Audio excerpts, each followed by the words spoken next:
Welcome to EO Talks, Eastern Oregon's very own talk show, only here on EOAlive. My name is Jim Huggins. I am running for governor, Republican conservative running for governor here for 2022. And I'm excited to be part of this show and get a chance to share a little bit about our platform and what we're going to be focusing on and some of the key issues that we think are going to win this race for us.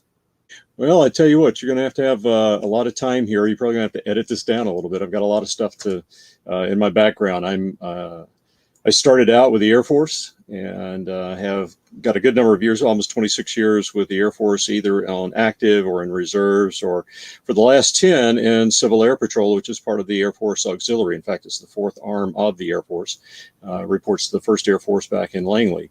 I can go over that in just a few minutes, but prior to all of that, I had some wonderful opportunities in the Air Force on command operations and battle staff situations and so forth, where I was part of what's called a sync advisor, or commander-in-chief advisor team, where you look at all of the options that you have available for the different challenges and make recommendations on how to do how to carry out the mission and provide solutions to the 4-star.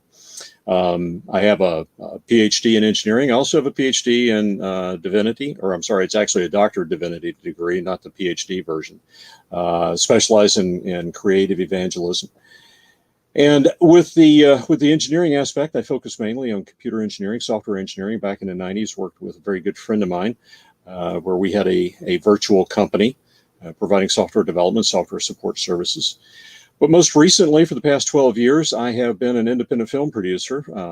I've headed up a company called New Shepherd Films, and we focus on the family entertainment, faith and family market space for our films and for our books. And I love telling stories. Yeah, our first film, we came out about 12 years ago, is entitled Footprints, Angels Are Real, Some Even Have Fur.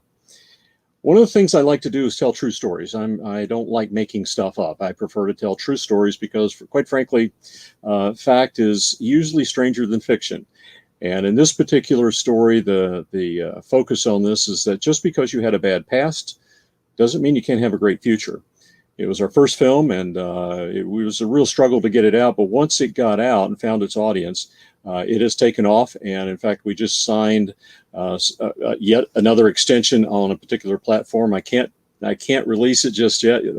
Folks will have to follow Footprints Movie on Facebook to get the information. But that's done very, very well for us. Our second film out was actually a biography. It was a biographical presentation called Forgotten Heroes. And Forgotten Heroes is the Robert Hartsock story. Bob Hartsock was a staff sergeant in the United States Army. Back during Vietnam, he was the only, and to this day is still the only, military working dog handler to have ever received the Medal of Honor. His actions back on February 23rd, 1969, quite literally altered the course of the Vietnam War, and nobody knows about the story. His efforts not only saved his lieutenant, but quite frankly, he saved every dog on the base, saved his entire unit, and was very deserving of that Medal of Honor. Unfortunately, he received it posthumously.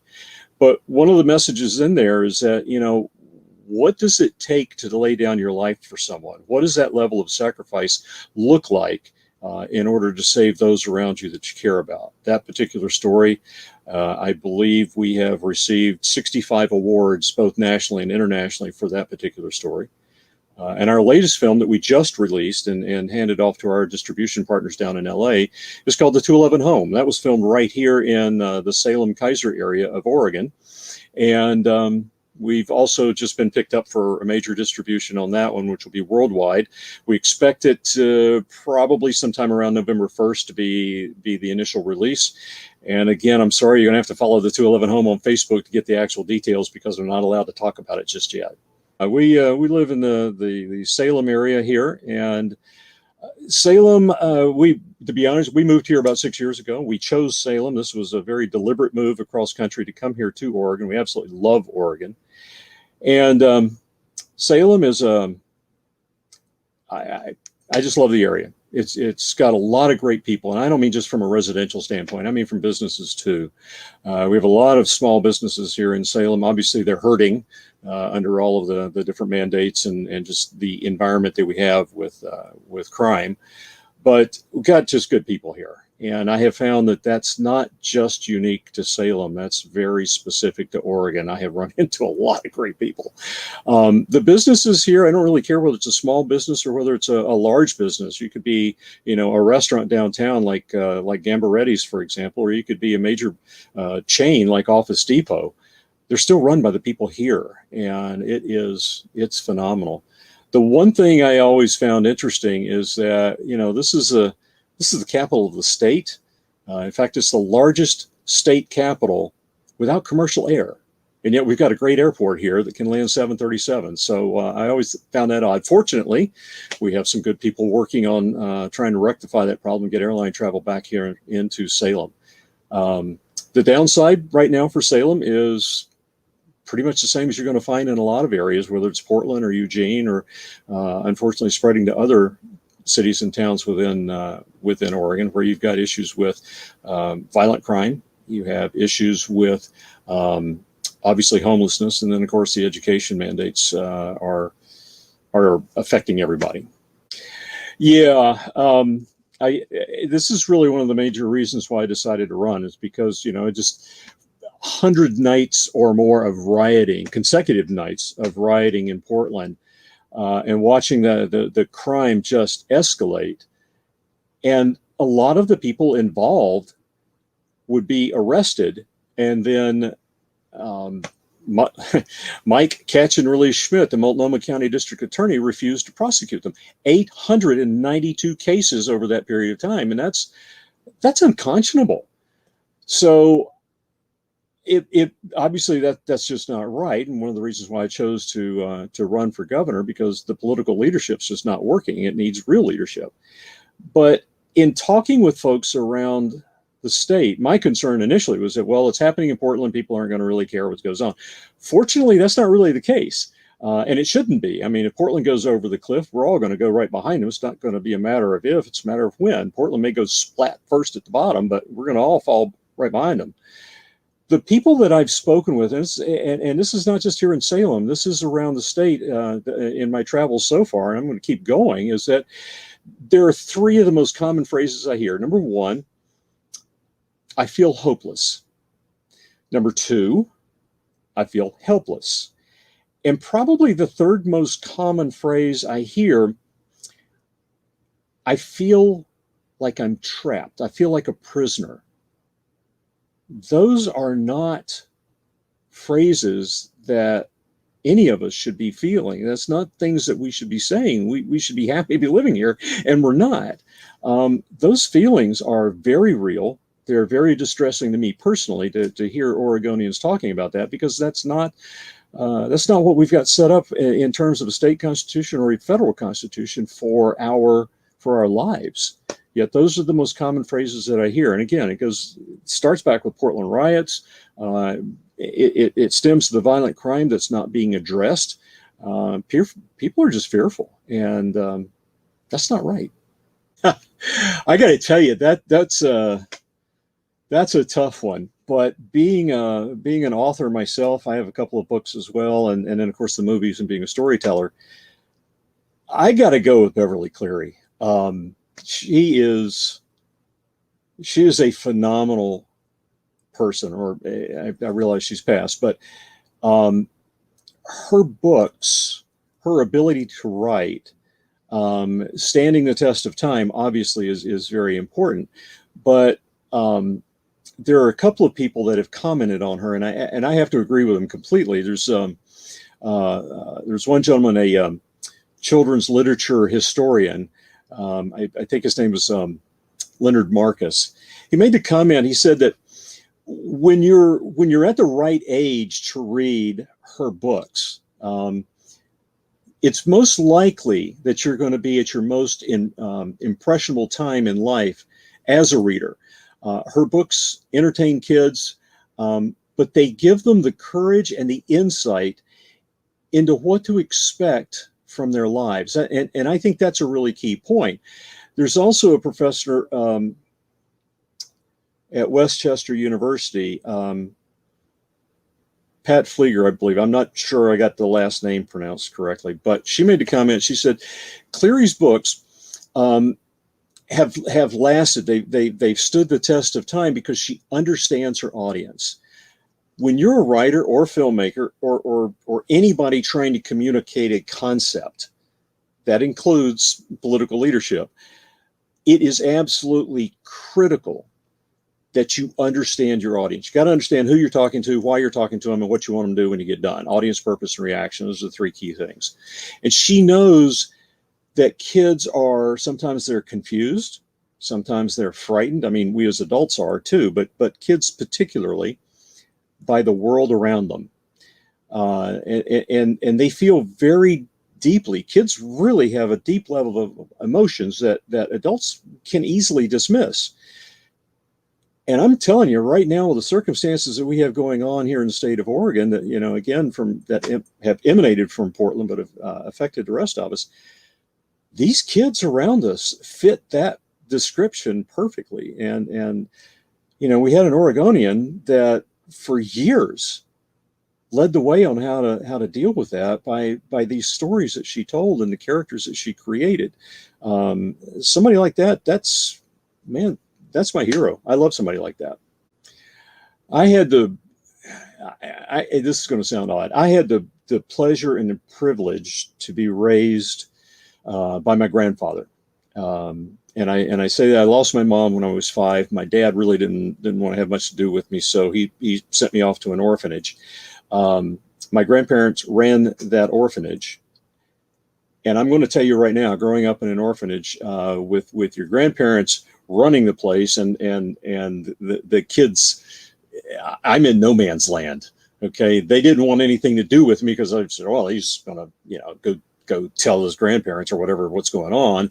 And then my grandparents wanted me to be part of, you know, the kid environment there, and that was pretty tough. But my grandfather set an example, and I would encourage all older gentlemen to do this, to be the patriarch of the family, not just for their kids, but for their grandchildren. He established in me a love of two very, very key things. Number one, the United States Constitution. My grandfather was a judge, in addition to being the superintendent of an orphanage. And he was a huge advocate for the law, for law enforcement, and understanding, more importantly, how to apply the law fairly and judiciously and in a manner that would help correct behavior and not be excessively punitive. I can tell you that he referred to the Holy Bible far more times than he referred to the North Carolina law books for his sentencing and for his advice to the defendants that were about to be sentenced to prison. And I can tell you too that he was never overturned. To sit in his courtroom and listen to his understanding of the law and his understanding of the scripture were two things that impacted me profoundly. And I'll tell you this, I didn't get it when I was 9 or 10 or 20 or 25 or 30. It's only since I started getting gray hair that I started having an appreciation for what he was talking about. I have a tremendous respect and a tremendous love for both our Christian heritage as well as our Constitution.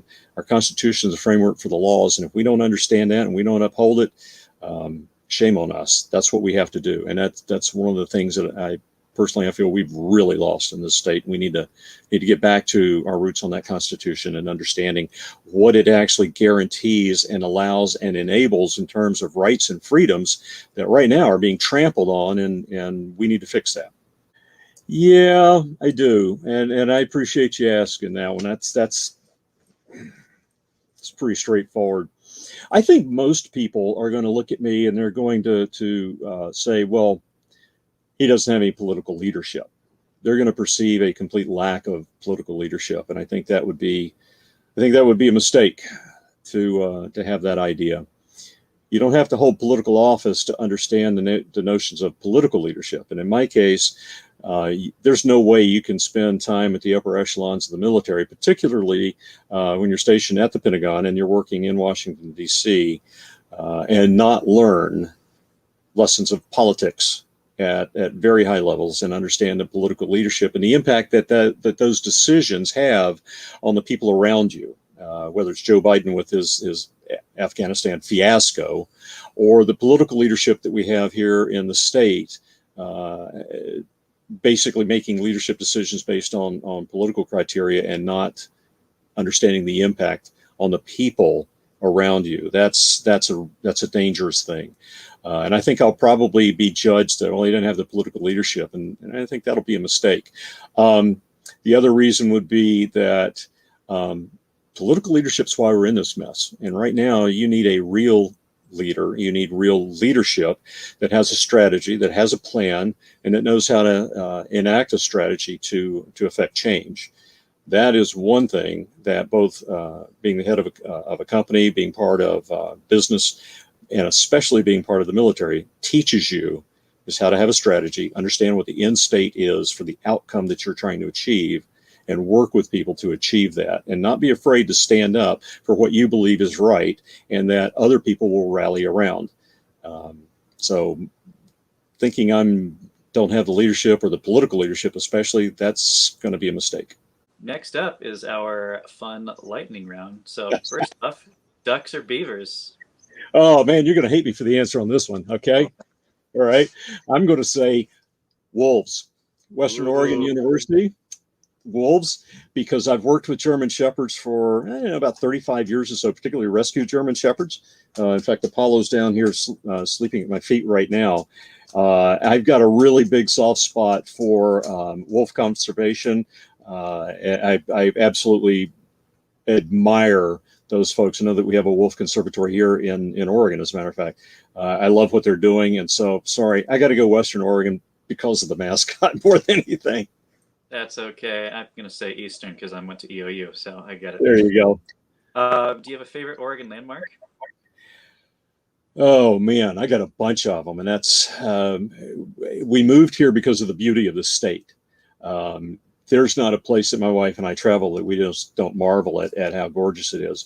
But if I got to pick one, I first was going to say, well, hey, let's narrow it down to the coast of Oregon, because it's a drop dead gorgeous coast, I think. I mean, I grew up in North Carolina, totally different ocean front there, but I love the rugged coastline part. But if I had to pick one, I'm going to pick Proposal Rock over Nesquin, because that's the first place I took my wife when we moved here. I had come out ahead while she was transitioning her job back on the East Coast. I'd come out with the kids and got everything set up. And so when she arrived, the first place I took her was there, and so I'll pick that one. Nice. Do you have a favorite Oregon beer? Well, that's also hard because I actually like a lot of beer.